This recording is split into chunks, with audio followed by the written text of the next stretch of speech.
So here I am up on the South Downs again on the bike and getting some brilliant active track shots with the Mini 4 Pro. Now the other week I did a video on how the Flip was such a brilliant little drone to be able to do active track, a basic active track, but without any remote whatsoever. I was having fun with the Mini 4 Pro though, because every time I put the RC2 remote in my jacket, the sticks got snagged or the screen stopped the recording and the like. But of course there are tricks to get around that. So today, yes, very quick video on how to get active track with the Mini 4 Pro without having to use a remote control, and very, very simple. So if you have a little look at the remote control, I have taken off the sticks. That is obviously going to be the first step. But crucially, once you set up active track and you do active track auto, you can then press record. And then of course the magic trick is to just a single tap of the power button and then the screen goes black.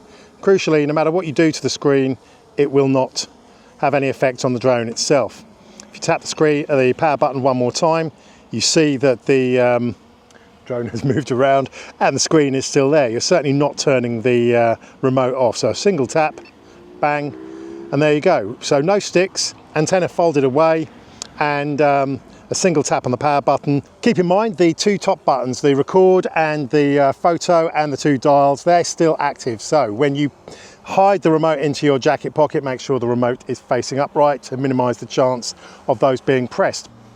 So there you go, that's the sort of trick that if you didn't know about it, you wouldn't know about it, but now you do. Get the active track going, start recording, make sure you got the sticks off, antenna folded down, one quick tap of the power button, and you can pop it in your pocket or in your backpack.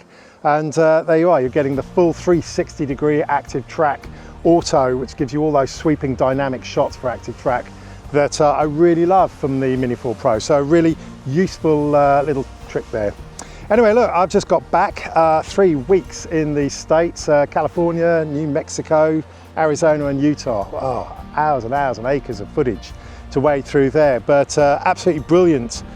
Coming back to this brilliant weather that we're having here. I'll put the little Instagram link there if you want to see what I got up to in the States. But look, as ever, if this has helped you out, little thumbs up as ever. Until next time, have fun, happy flying.